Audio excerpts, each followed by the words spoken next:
Bonjour à tous et bienvenue dans ce webinaire Channel à Tempo. Donc, ça sera sur les actualités du channel. Pour vous donner des informations concernant le webinaire d'aujourd'hui, donc la session durera à peu près 45 minutes. On aura un petit quart d'heure pour les questions en fin de session. La session est enregistrée, donc à la fin, nous vous enverrons donc le lien. Vous avez un petit onglet en bas à droite de votre écran questions, donc n'hésitez pas pendant tout le webinaire à poser vos questions et nous y répondrons en fin de session. Voilà, je pense que de mon côté, c'est tout. Je vais vous présenter les intervenants. Donc, je suis Cécile Rodier, donc Channel Marketing chez Atempo. Et aujourd'hui, donc, je suis accompagnée d'Armel. Bonjour Armel, qui est Product Marketing Manager côté Data Management.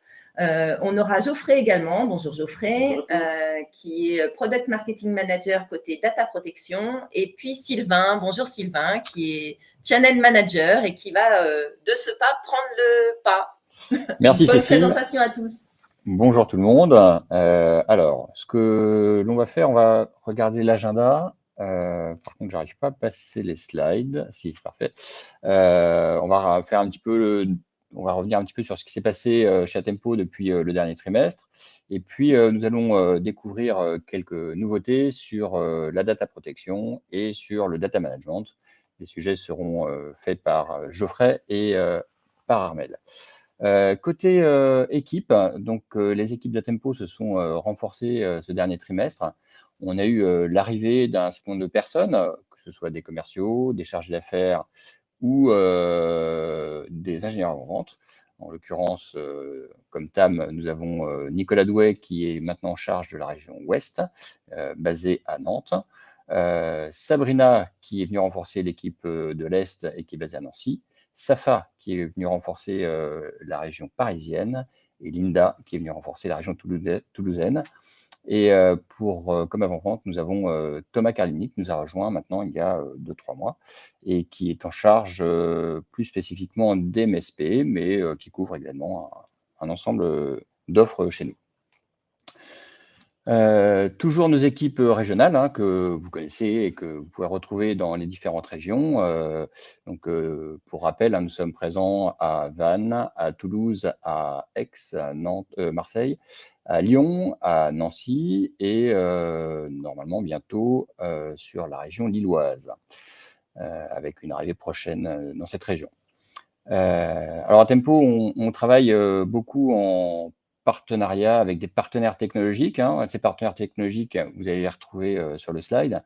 On mène beaucoup d'actions et d'activités avec l'ensemble de ces partenaires. Par exemple, avec Datacore ou avec Quantum plus récemment, où on a mené un certain nombre d'actions sur lesquelles je reviendrai dans le détail dans quelques slides. À Tempo, on a aussi beaucoup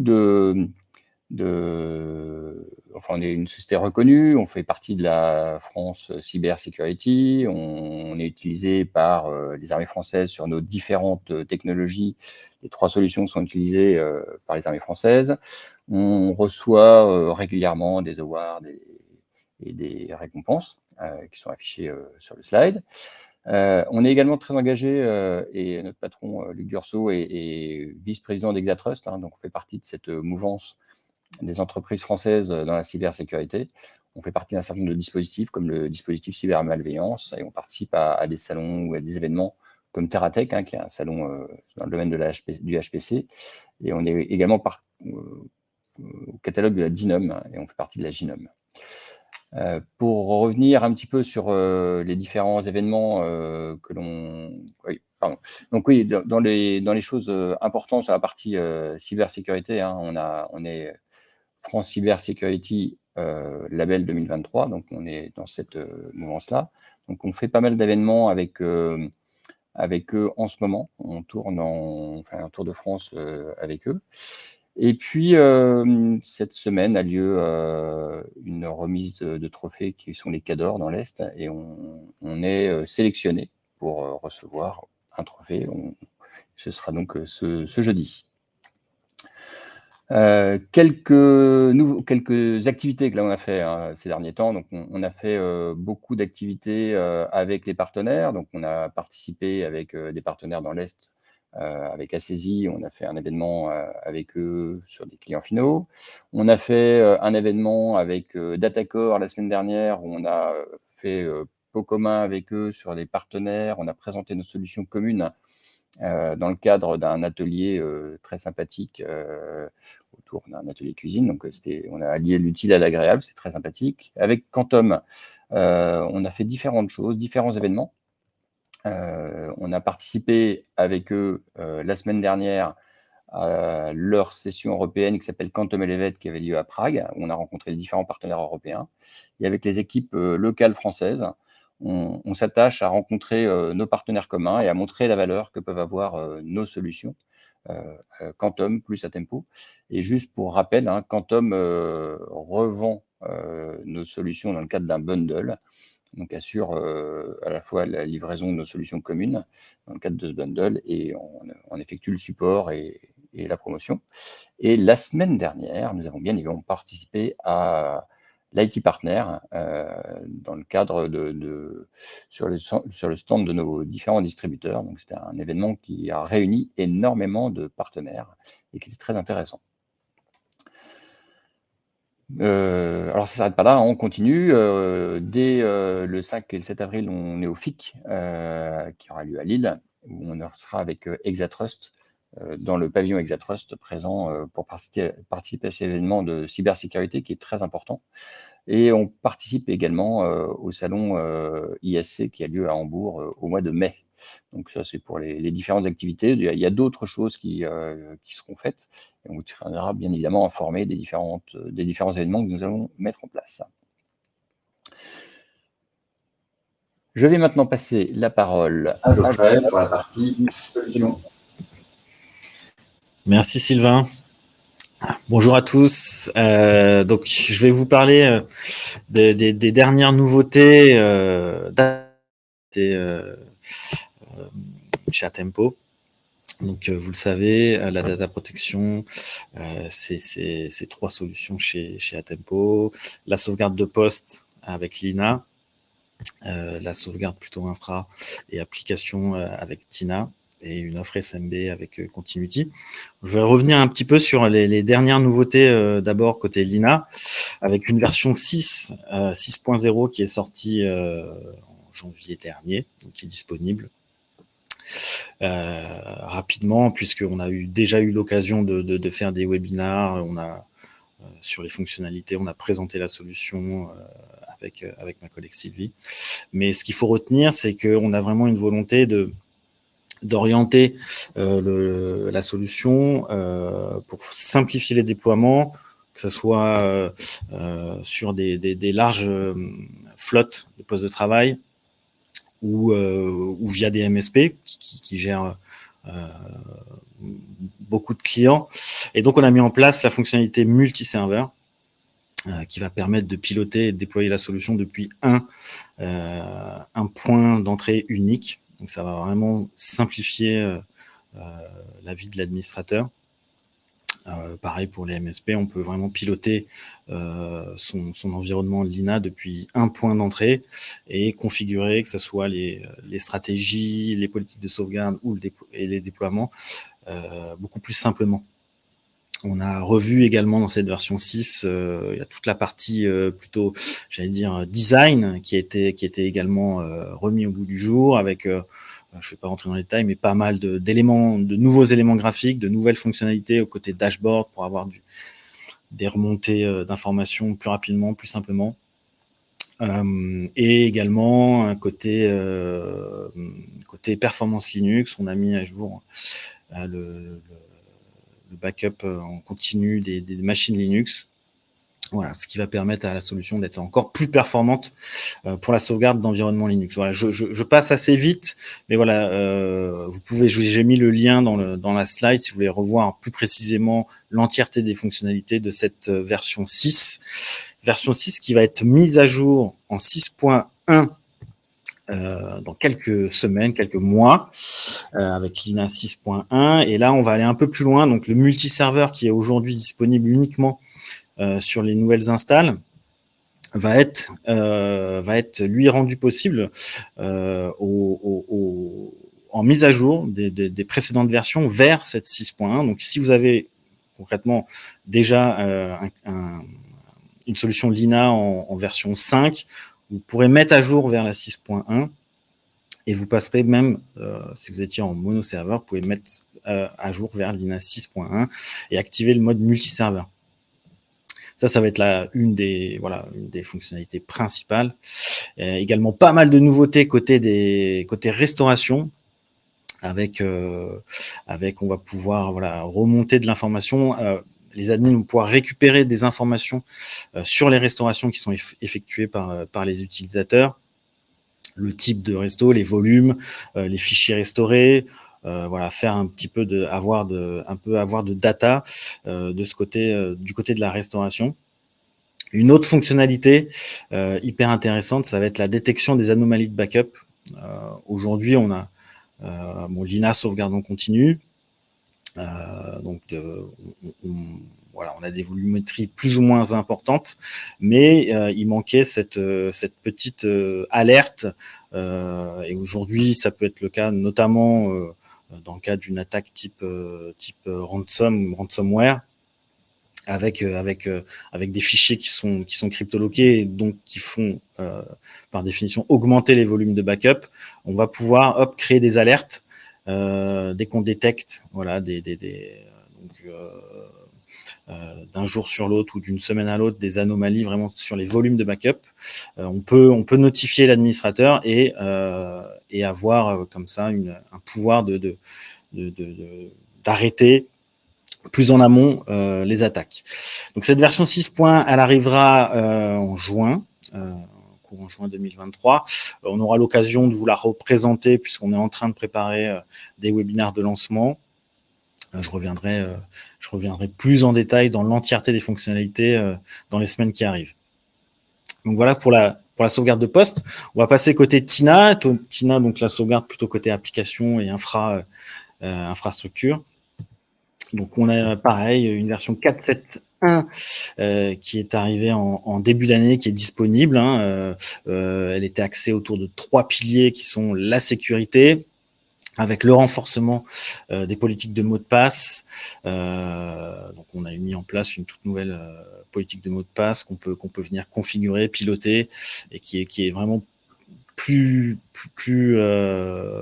robuste qu'auparavant. L'immuabilité des données, on en parle beaucoup dans cette époque de ransomware et d'attaques informatiques qui viennent crypter vos données. On a activé avec TINA 4.7.1 l'immuabilité des données sur les stockages objets. Donc j'ai mis AWS, Quantum et Datacore en exemple, et vous allez le voir, on va continuer à alimenter cette fonctionnalité qui permet vraiment de lutter. L'immuabilité par définition, mes données stockées sont immuables tout au long pendant la période de rétention. Donc c'est vraiment une arme qui va rendre caduques les attaques de type CryptoLocker. M365, également un gros point de cette nouvelle version avec la prise en charge du backup M365 à l'intérieur de la solution TINA. Cette version apporte des nouvelles fonctionnalités d'easy setup, donc de simplification de la configuration de la sauvegarde M365, et vous pouvez le voir à travers si vous visionnez le webinaire de replay. En quelques minutes, on peut configurer une sauvegarde M365 et lancer des jobs de backup. Donc vraiment, encore une fois, un axe majeur de TINA dans cette version 4.7.1 et qui va également, on va le voir un peu par la suite, prendre de l'ampleur dans les prochaines versions. Côté stockage, on a également une nouvelle target de stockage qui s'appelle EDS, Enhanced Disk Storage, et qui va vous permettre de venir backuper sur des appliances de backup directement ou des appliances de dédupe, par exemple. Sylvain en a un peu parlé précédemment, mais on a mis en place un bundle Quantum autour de la DXi notamment.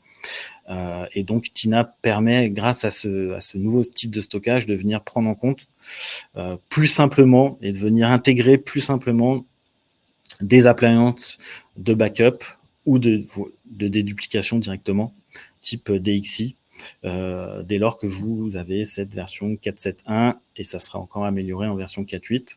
Donc je rentre pas trop non plus dans les détails. On a fait pas mal de bruit autour de cette 4.7.1 et je vous ai remis le lien du replay également dans ce slide.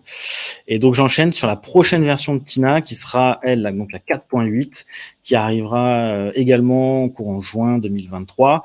Et là encore une fois, trois piliers qui vont voilà, les nouveautés vont s'articuler autour de trois piliers qui sont la sécurité, l'ergonomie et les performances. Sécurité, on va ajouter des nouvelles compatibilités côté immuabilité, stockage objet. Avec donc, des nouveaux clouds pris en charge. L'immuabilité disque, on va arriver avec une solution également d'immuabilité du moteur ADE. Donc on va pouvoir rendre les copies de données faites sur du disque immuable. Le 2FA qui arrive également pour encore plus de sécurité, donc l'authentification forte à 2 facteurs qui sera disponible dans Tina 4.8. Également une nouvelle fonctionnalité hyper intéressante pour faire pour augmenter encore la partie sécurité du backup, l'automatisation des copies vers le cloud ou disk to cloud, ce qui va vous permettre d'automatiser vos copies. On parle souvent de règles du 3-2-1 dans le backup.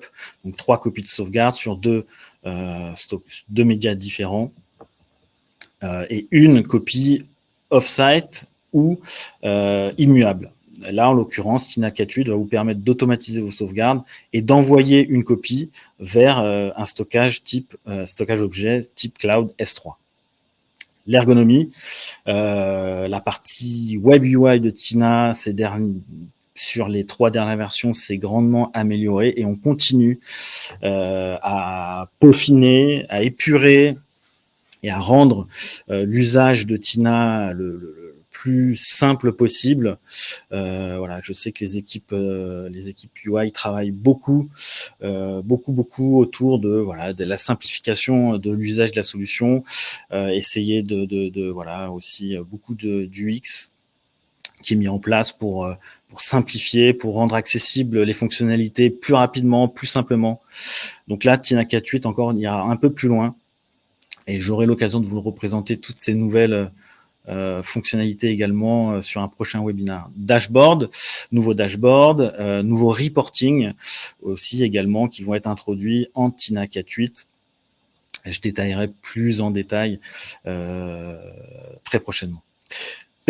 Côté performance, le module M365 qui va s'améliorer encore une fois avec un mode batch, un mode restauration batch qui va permettre de vraiment d'accélérer les restos sur côté M365 lorsqu'on a beaucoup d'éléments à restaurer, beaucoup de boîtes mail, beaucoup de fichiers côté OneDrive par exemple.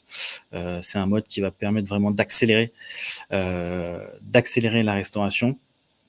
Mais voilà, encore beaucoup de travail côté M365. Je le rappelle, le module, il est intégré à l'intérieur de Tina et il peut également être intégré dans votre licence, dans la licence Tina, pour ce qu'on appelle les licences Aube, qui intègrent toutes les fonctionnalités de backup dans une seule et unique licence.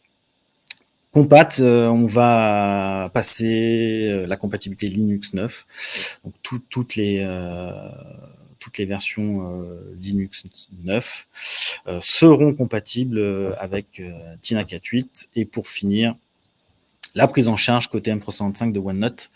OneNote, c'était un peu l'application qui nous manquait pour le backup M365. Ça sera pris en charge à partir de Tina 4.8 et donc toutes vos notes, books, etc. pourront être sauvegardées avec cette nouvelle version Tina 4.8. Je le rappelle, donc disponibilité, ça sera courant juin 2023 et on aura l'occasion de, voilà, de toute façon on est en train de préparer le lancement et il y aura d'autres événements dédiés à cette version 4.8, voilà, pleine de nouveautés et qui mettra l'accent sur la sécurité, l'ergonomie et les performances. J'en ai fini pour ma partie data protection. Si vous avez des questions, n'hésitez pas, on répondra en chat. Et il me reste à passer la main à ma collègue Armelle qui va vous parler de data management et de Myria. À toi Armelle. Allez, merci. Donc c'est parti, on va changer de salle et changer d'ambiance. Ah tiens, il y avait un petit slide qui restait. Est-ce que tu veux nous dire 2 mots du test qui est possible de la fonctionnalité Microsoft 365 ? J'ai omis cette slide, effectivement. Donc, pour rappel, on a une offre d'essai. Si vous voulez vraiment essayer la solution, Tina, on a une offre d'essai de 30 jours, totalement gratuite, totalement sans limite. Le lien est dans la slide. Vous vous connectez, je crois qu'il faut un login, enfin il faut une adresse email, vous récupérez le fichier, vous pouvez installer tout de suite, jouer avec la solution, lancer des backups 365, du OneDrive, du Teams, du SharePoint, de l'Exchange Online, voilà, c'est vraiment une offre intéressante si, encore une fois, vous voulez voir à quoi ressemble la solution de backup M365 d'Atempo. Voilà. Cette fois, j'ai fait le tour, je crois, Armelle, je te passe la main. Je te prends le micro. Donc, pour de bon, on change d'ambiance, on passe à la partie data management, donc c'est le violet qui est consacré. Au menu, on va parler très vite de Myria pour vous donner juste un petit peu de recul sur une façon de présenter la solution et d'en parler à vos clients. Et on va surtout parler d'actualité. L'actualité, c'est de la migration gratuite vers Azure. L'actualité, je vais vous présenter 2 fonctionnalités qui sont à venir sur Myria 4.1. Et on va faire un point sur la visibilité avec les analystes. Alors, pour enchaîner sur Myria, comment en parler en 2 minutes? Le plus simple, c'est sans doute de partir de la base, qui est le constat qu'il y a une explosion des volumétries, vous l'entendez, vous le lisez partout, les volumes de données non structurées, c'est cette partie qui est en bas de l'iceberg sur l'écran, cette partie qui est sournoise, qui est sous l'eau, qui est en train de déborder et qu'on ne voit pas grandir, hein, donc vous sentez la tension. Mais au-delà de la blague, c'est ce qui déborde des stockages de vos clients, et je parle vraiment, quelle que soit la taille et la capacité de ces stockages, c'est ce qui les noie, littéralement, et c'est ce qui les pousse, tout secteur, tout métier confondu. Vous voyez sur l'écran des exemples qui sont des grands exemples, soit du monde du compute, de la grande distribution, il y a pas mal d'IoT et de la vidéo, mais au-delà de ces métiers où on voit bien, on perçoit bien les volumes qui sont croissants, vraiment, cette explosion des volumes, des volumes de fichiers stockés, que ce soit mail, fichiers Office, vidéo, etc., ça concerne tout le monde. Et qu'est-ce que font les entreprises? Elles achètent encore plus de stockage. Alors, dans certains cas, elles renouvellent leur stockage. Ça, en général, elles vous contactent. Elles vont aussi acheter, en plus de renouveler leur stockage NAS traditionnel, peuvent acheter des stockages objets pour faire des archives actives. Elles peuvent, de plus en plus, elles ont recours à l'achat de stockage de type cloud. Donc, elles vont acheter un premier cloud, un deuxième et puis un troisième.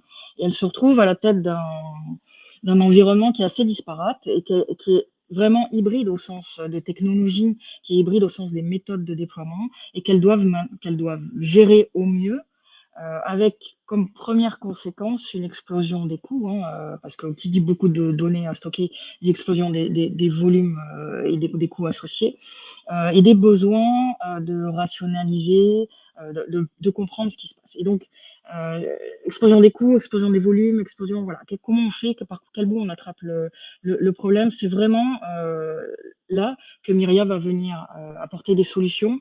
Donc Myria, on va le positionner en décrivant que c'est une solution logicielle. C'est une plateforme logicielle qui arrive avec 5 services qui vont permettre de donner des services aux données. Donc, juste pour le positionnement, c'est bien les services qu'on apporte aux données et pas au stockage.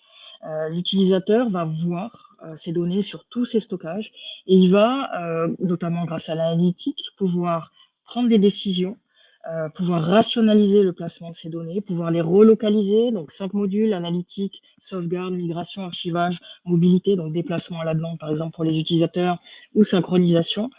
Donc reprendre la main sur la gestion des données, pouvoir rationaliser, réduire les coûts et mieux comprendre où sont les données et à quels endroits peut-être on a laissé traîner de la donnée qui est peut-être de la donnée froide et qu'on aurait intérêt à archiver. Donc voilà un point d'entrée rapide pour vous permettre de parler de cette solution. Alors c'est vrai que Myria, il est plutôt ciblé pour des... en tout cas, il a une capacité à scaler et à accompagner des volumes de stockage très importants. On a des clients qui ont plusieurs pétabytes et notamment des hexabytes, donc c'est l'échelle encore au-dessus. Mais le produit est très utile à partir de quelques centaines de téraoctets. Hein. Donc l'analytique va apporter de la lumière tout de suite dès qu'on a quelques centaines de téra. Voilà, donc ça c'était mon introduction. Je vais enchaîner tout de suite par un focus sur ce partenariat qu'on a fait avec Microsoft et qu'on a annoncé tout récemment, c'était il y a quelques jours, de mémoire c'était le 9 mars, et qui consiste en fait à pouvoir offrir aux clients une migration gratuite de leurs données vers Azure. Alors, de quoi il s'agit plus concrètement?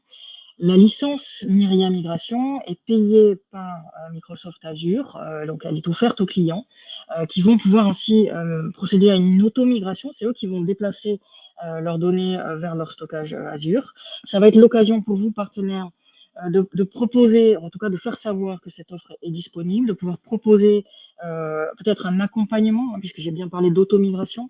Donc ça va vous permettre de proposer un accompagnement de vendre du service en complément de cette migration. Et ça vous permet de parler de Myria, notamment en expliquant que c'est une solution de migration qui fait largement plus que de la migration vers Azure, puisque Myria supporte Amazon, Google Cloud, Alibaba, Wasabi, Storage et tous les clouds qui sont à base des technologies Swift. Donc ça fait quand même un panel qui est assez large. En plus et en complément, vous savez que la migration, c'est une opération ponctuelle. Alors, ça peut prendre plusieurs mois quand les volumes sont importants, bien entendu, mais ça reste une opération ponctuelle. Donc, au-delà de cette migration, le client aura certainement besoin ou sera probablement intéressé par des services de plus longue durée offerts à ces données. Donc, on parle de sauvegarde, de protection, on peut parler de synchronisation entre deux stockages de types différents, hein, pourquoi pas entre un NAS et un Cloud Azure. Et on va aussi, bien sûr, pouvoir parler d'archivage à lui proposer. Donc, comment ça se passe concrètement? Vous avez 2 points d'entrée pour venir déclarer votre projet. Je vais expliquer pourquoi j'utilise ce mot. Donc, soit directement dans la marketplace Azure, le lien est ici. Vous cherchez l'offre Myria Migration qui est sponsorisée par Azure, ou au travers de notre site web, c'est peut-être le plus simple, atempo.com/fr/Azure. Vous rentrez dans le formulaire et quand vous êtes dans ce formulaire, donc vous voyez le petit chemin à gauche, le formulaire au milieu. Vous déclarez le projet, la qualif, là, qui est derrière, elle est super simple. On vérifie juste qu'on est dans le périmètre technique et qu'on ne va pas au-devant ni vous, ni nous, au-devant de surprise là-dessus. Ça ne sert à rien de faire des références, de frustrer des clients.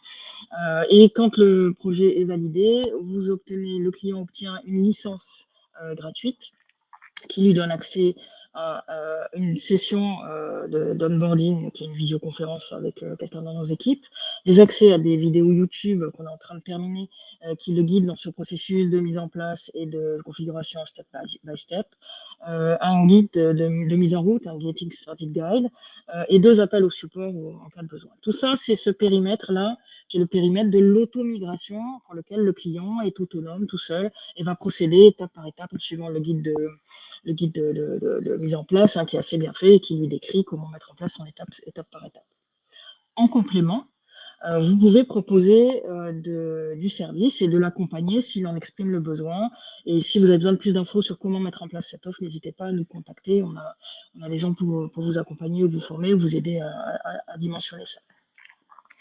Voilà pour le principe. On est très fiers de cette offre-là et de pouvoir vous en parler, hein. C'est vraiment une opportunité de faire parler de Myria et de mettre l'offre en lumière et de vous permettre de rebondir sur la présentation de cette solution. Mon deuxième sujet, c'est la 4.1. Je vais couvrir deux fonctionnalités pour vous parler de cette version, histoire de ne pas vous noyer parce qu'il y a beaucoup de choses dans cette version. Peut-être le premier point, c'est une version qui sort mi-mai. Donc ça va arriver très vite, hein. La première fonctionnalité, elle va être plutôt dédiée à un monde qui est dans le monde du média et de l'entertainment. Donc, elle va répondre à un besoin qui est lié à l'archivage. Donc, on est vraiment focus archivage de données, plutôt des données, vraiment des données vidéo. Alors, on a parlé tout à l'heure en introduction de l'explosion des volumes de données. C'est vrai pour le stockage, c'est aussi vrai pour l'archive. Et l'inconvénient, c'est que s'il y a explosion des volumes de données côté archive, il y a aussi manque de temps pour les enrichir en termes de métadonnées qui vont permettre de les retrouver facilement. Moins on décrit le contenu de ces archives, moins on est en capacité de retrouver finement, de pouvoir réutiliser ou revendre ces contenus. Et donc, le retour sur investissement en archives, s'il est monétisé, est assez bas. Donc, cette fonctionnalité, elle permet d'enrichir automatiquement et de façon intelligente les vidéos par des métadonnées qui sont détectées par une intelligence artificielle lors de l'archivage des données. Donc, moteur d'intelligence artificielle, il y a du machine learning, donc c'est quelque chose qui va regarder la vidéo et qui va le décrire en générant des tags. Je vais vous montrer ça dans une seconde, ça va être plus clair. C'est quelque chose qui est fiable, qui génère vraiment beaucoup de mots-clés. Donc, on a un niveau de précision avec un très faible effort puisque c'est automatique. Et ces métadonnées sont automatiquement rajoutées dans le job d'archivage Myria classique. En termes de bénéfices, ça permet de doper la réutilisation des archives, ça permet de maximiser la valeur de l'archive, hein, puisqu'on a plus de possibilités de réutiliser des éléments et de trouver des éléments qui sont dans cette archive. Alors, pour vous montrer comment ça se passe, alors, je suis désolée, là, je suis censée avoir une petite vidéo que je ne peux pas vous montrer sur l'instant, mais dans la vidéo qui est là, on voit un de mes collègues qui est en train de grimper sur un mur, qui est un mur d'escalade assez classique, on voit monter, descendre, sauter, etc.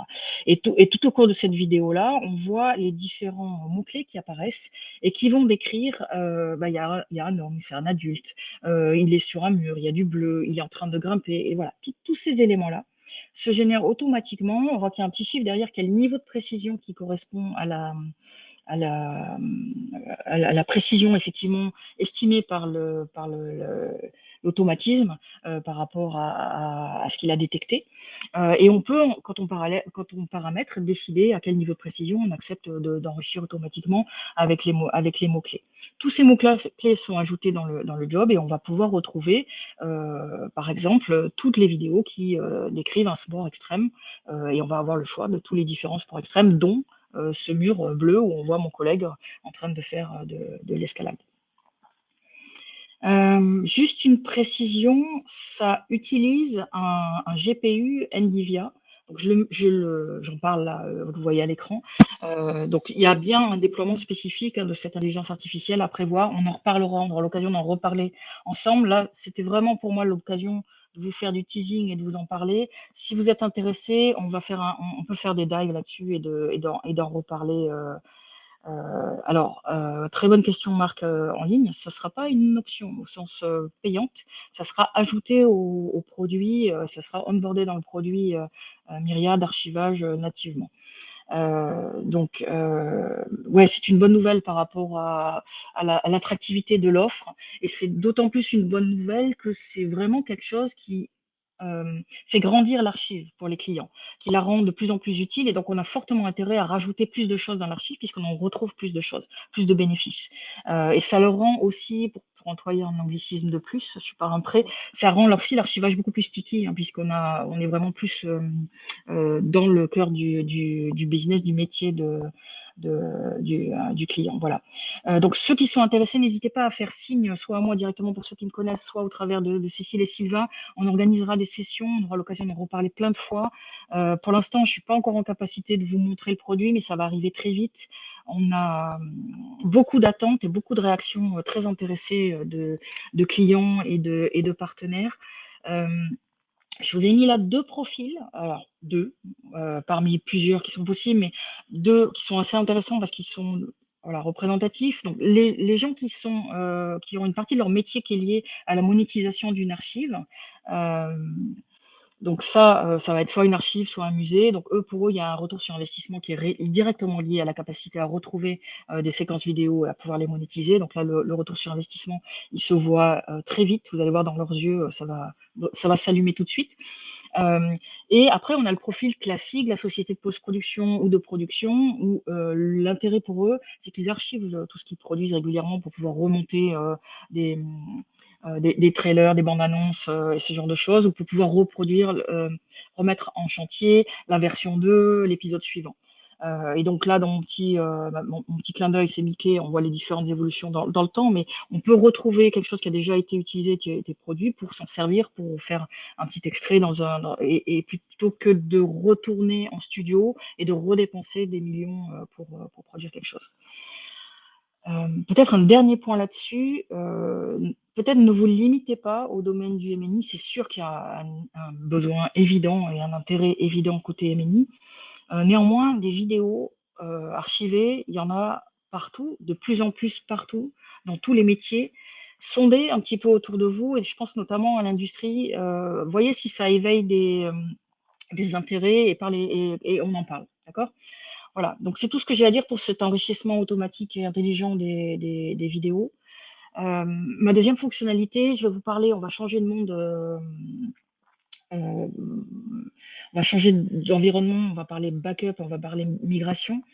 Une des fonctionnalités clés de Myria dans le domaine du backup et de la migration, c'est une fonctionnalité qu'on appelle le FastScan. Donc, qu'est-ce que permet de faire le FastScan ? Comme son nom l'indique, ça permet de scanner vite, si je fais un raccourci. Ça permet de détecter très vite ce qui a changé sur un stockage de grande capacité entre 2 sauvegardes ou entre 2 cycles de migration. D'accord ? Donc, quand on est sur des stockages qui ont plusieurs nœuds de stockage qui travaillent en parallèle et qui ont des hauts niveaux de modification, notamment dans le HPC, mais pas que, dans le média, dans plein d'environnements, on va se retrouver très vite noyé par les modifications faites par les utilisateurs. Et si on cherche à faire une sauvegarde, on a vu des cas de clients qui ne pouvaient plus, carrément, ils étaient en situation bloquée, ils ne pouvaient plus faire de sauvegarde. Le FastScan permet de faire rapidement de cette liste des modifications et de pouvoir rendre possible cette protection des données, ou de pouvoir rendre possible la migration des données vers un autre stockage. Donc là, notre enjeu, on a déjà du FastScan pour tout un tas de NAS. Tous les grands NAS du marché sont compatibles avec Myria, et Myria a été intégré spécifiquement avec les API natives pour pouvoir piloter. Dans le cas des NAS, on pilote des snapshots pour détecter et construire cette liste de changements. Dans le cadre de stockage de type objet et de stockage de type objet qui sont compatibles avec S3, la norme, c'est d'utiliser la méthode d'AWS qui est l'API de Bucket Notification. Donc, ce que vous voyez à l'écran, ça, c'est le standard Amazon. D'accord ? Alors, le premier stockage objet que l'on va livrer, là, ce sera la version du Ring livrée par Scality de leur module S3. Et donc, c'est l'implémentation Scality de S3 qui va être livrée dans cette 4.1.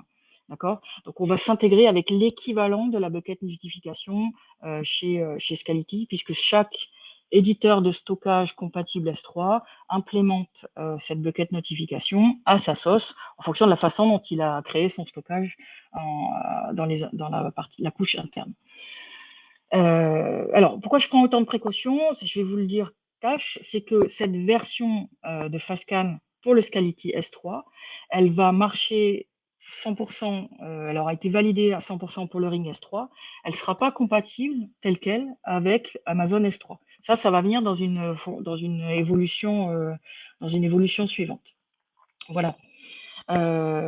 Donc là, bénéfice vite fait, pouvoir sauvegarder un stockage, et donc par exemple ici un stockage Ring de plusieurs pétaoctets pouvoir le sauvegarder et pouvoir enfin avoir des fenêtres de sauvegarde qui sont courtes et ne pas passer des heures à scanner et à parcourir le système pour trouver les fichiers qui ont été modifiés par tous les utilisateurs.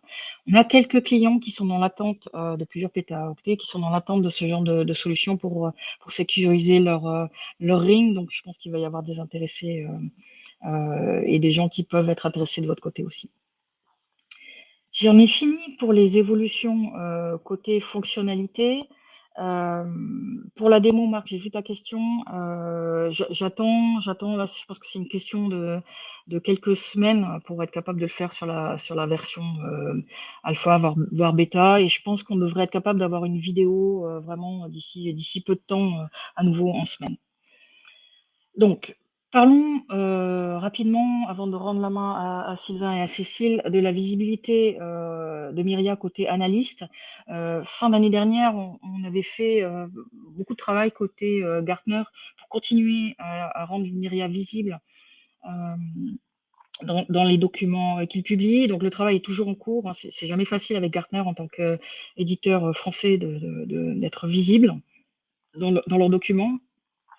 On est quand même très content d'être visible pour la 3e année dans le Market Guide des systèmes de gestion d'hybrid cloud storage. On continue à travailler avec eux pour contacter de plus en plus d'analystes et essayer d'arriver à nous faire lister dans d'autres documents plus largement. Donc, travail en cours et on continue côté Gartner. GigaOM qui a créé un nouveau radar qui est spécialisé sur la data migration. C'est la V1 qu'ils ont publié en novembre 2022. Ils ont positionné Myria comme vraiment super positionnement en tant que challenger et fast mover pour devenir leader dans notre domaine de la migration. Servez-vous de ces documents, hein, n'hésitez pas. Vous avez les liens en bas, des documents. Donc, si les clients sont intéressés, ils peuvent les acheter auprès de Gartner. On a également Coldago Research qui a fait ce qu'il appelle une map des solutions de gestion des données non structurées qui nous positionne également très bien. Donc ça fait trois documents qui sont déjà disponibles et on vient de travailler à un autre document de GigaOM qui n'est pas encore disponible, mais qui devrait l'être prochainement. Donc n'hésitez pas à aller regarder sur leur site et qui positionne Myria dans le radar des solutions de gestion des données non structurées. Alors, on est positionné pour l'instant en innovation, prometteur, etc. On va continuer à pousser des évolutions vers eux. Notamment, on attend beaucoup de promesses côté des évolutions analytiques qui sont prévues pour la 2e partie de l'année. On aura l'occasion d'en reparler plus tard. Mais j'attends des changements sur ce radar-là prochainement. Voilà, donc ça faisait beaucoup d'infos. Je suis désolée, je vais rendre la main à mes collègues. Rendre la main à mes collègues et couper mon micro. Merci à tous de votre attention. Merci Armelle, c'était très très riche et merci Geoffrey également. Donc effectivement, ce qu'on voit, c'est que on a amené sur les différentes versions un ensemble de nouvelles fonctionnalités. On a enrichi nos solutions. Alors, tout n'est pas tout de suite disponible, mais sera très très prochainement disponible. Et puis on voit bien que côté protection M365, on agrandit encore nos offres et ça c'est quelque chose de très intéressant. Et puis également ce rapprochement pour les migrations dans Azure qui sont des demandes qui existent aujourd'hui chez les clients. Donc ça fait beaucoup de sujets à adresser, sans compter la richesse qu'on amène à Myria. Et effectivement, Armelle parlait des données non structurées. Et quand j'étais chez Quantum la semaine dernière, il parlait de cette explosion attendue et qui existe et qui s'accélère sur ces données non structurées et qu'il faut il faut vraiment s'en occuper maintenant parce que ça devient un vrai sujet dans les entreprises et dans les comptes publics. Voilà. Donc, pour conclure cette session, on va revenir un petit peu sur ce pourquoi devenir partenaire à Tempo. Hein. Vous êtes partenaire à Tempo ou vous souhaitez devenir partenaire à Tempo. Hein. Donc, il y a un certain nombre d'éléments que vous connaissez. Donc, à Tempo, on est quand même le seul éditeur européen de data protection et de data management. Donc, on a ces offres souveraines hein, qui font la différence et qui sont de plus en plus demandées aujourd'hui dans les différents appels d'offres, hein, qu'ils soient publics ou privés. Donc, on a effectivement cette opportunité dont je parlais là sur l'opportunité de la croissance des données, la protection de plus en plus importante des postes de travail qui est demandée et on le voit au quotidien. Hein. on a des demandes de plus en plus fréquentes sur ces protections de poste de travail. C'est un marché qui est loin d'être mort, qui renaît complètement parce que d'abord, on s'est vraiment rendu compte qu'il fallait protéger ces postes et que c'était important. Donc, on a des cases très intéressants, encore une fois avec Quantum, notamment sur des protections avec une cible sur des repositories Quantum. Voilà. Et puis, on a toutes ces offres à valeur ajoutée que l'on met en avant maintenant, nos différentes offres, la flexibilité, la manière dont on travaille aujourd'hui sur nos tarifications, le mode souscription, le mode MSP, les licences Aube ou bien les licences par type de métier, qu'on est les seuls à pouvoir proposer aujourd'hui pour ce type d'offre. C'est vraiment quelque chose qui intéresse beaucoup les clients. Et puis, ces contenus très riches qu'il faut absolument, dont vous devez vous servir. On a beaucoup de contenu disponible sur beaucoup de matériel marketing. Servez-vous-en. Je reviendrai aussi sur la partie OVA M365. On vous mettra le lien là dans le chat pour pouvoir tester cette fonctionnalité de protection de Microsoft 365. Donc, nos équipes sont vraiment à l'ouvrage pour vous apporter du matériel, pour vous amener à proposer nos solutions et à montrer la différence, montrer tout ce qu'on peut vous amener comme différence sur le marché aujourd'hui avec les offres à tempo et tout ce que l'on couvre aujourd'hui. Pour terminer, on a beaucoup aussi de communication marketing. J'espère que vous recevez notre newsletter trimestrielle. Si ce n'est pas le cas, écrivez-nous. Il y a une adresse mail générique qui est channel@atempo.com. N'hésitez surtout pas à faire vos requêtes sur cette adresse mail. On vous répondra le plus vite possible. On vous inscrira, on vous fera ce qu'il faut pour que vous ayez les informations. Ces webinaires d'actu produits, on fait ce webinaire channel qui vous est dédié, où on couvre un certain nombre de sujets sur la partie à la fois actualité chez Atempo, actualité pour les partenaires, actualité produits, mais il y a ces webinaires que l'on fait aussi techniques, où on montre les différentes valeurs de nos différentes offres, Tina, Lina, Myria, donc que l'on met en avant. Et puis, bien évidemment, tous les événements auxquels on participe régulièrement. Donc, la semaine dernière, on a eu la chance, pour certains, de vous croiser à l'IT Partner, où nous étions représentés par nos distributeurs, TD Synnex et Chris, qui nous ont accueillis sur les deux stands et on était ravis de rencontrer l'ensemble de nos partenaires. C'était quelque chose de très important pour nous, cette présence, ce contact que l'on a et que l'on peut avoir maintenant et qui est vraiment très important pour nous. Merci à tous, donc à tous et à toutes. L'adresse channel. Et on va passer aux questions. Et on va passer aux questions. On va passer aux questions. Donc, merci pour ceux qui nous ont posé des questions donc, sur l'onglet questions. Je vais remettre ma petite caméra, ce sera quand même voilà, un peu plus agréable pour tout le monde. Donc, j'en ai sélectionné 3. Pour les autres, on vous répondra par email si ça ne vous dérange pas. Donc, où peut-on avoir accès à Myria Migration vers Azure? Je pense que c'est pour toi, Armelle. Alors, le plus simple, je dirais que ce serait d'aller sur le site Atempo, www.atempo.com/fr/azure, A-Z-U-R-E. Je vais vous remettre l'écran rapidement, si je le retrouve vite. Hop. Voilà. Sinon, éventuellement, il y a aussi la possibilité d'aller sur la marketplace Azure directement. Vous cherchez Myria. Et parmi les 2 offres que vous allez trouver, vous en allez avoir une qui est marquée Myria for Migration, sponsorisée par Azure. C'est ce que vous voyez à gauche. Voilà. Super, merci Armelle. Alors, deuxième question, comment peut-on essayer vos solutions? Sylvain? Alors, pour le coup, oui, c'est pour moi. Donc, alors, d'abord, vous pouvez nous demander directement sur l'adresse channel@atempo.com. Deuxième élément de réponse, il y a le lien qui est maintenant dans le chat sur lequel vous pouvez aller et vous enregistrer pour tester Microsoft Atempo pour Microsoft 365. Et puis, vous avez toujours vos contacts locaux, régionaux, les avant-ventes, les TAM, qui sont disponibles pour vous et qui sont là pour pouvoir vous aider à tester nos solutions et à pouvoir les proposer à vos différents clients. Super, merci Sylvain. Et une dernière question, donc quels sont les avantages par rapport à vos concurrents? Sylvain. Très bonne question, j'apprends. Sylvain, merci. Bon, il y a des tas d'avantages. Je vais juste mettre deux choses en avant.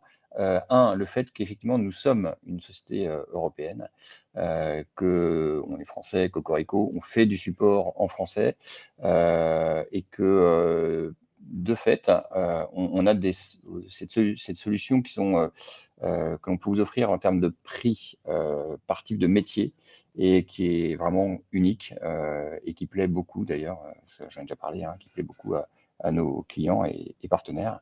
Et ça fait vraiment les différences. La souveraineté et cette tarification unique sont deux éléments différents. Et puis, on met à jour nos produits très régulièrement. On amène de nouvelles fonctionnalités. Ça, tous les éditeurs le font. Hein, ça fait partie de nos métiers. Mais c'est important de voir le fait que l'on colle aux demandes du marché. Et c'est quelque chose de très important. Le fait qu'on ait amené, par exemple, M365, qui est maintenant inclus dans la solution. Hein.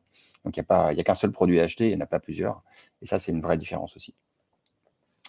Super. Écoutez, merci à tous pour votre participation donc, à ce webinaire Channel. Merci aux intervenants pour ces belles présentations. Donc, comme la session est enregistrée, on vous fera parvenir le lien vers le replay. Et puis, écoutez, je vous souhaite une très bonne journée.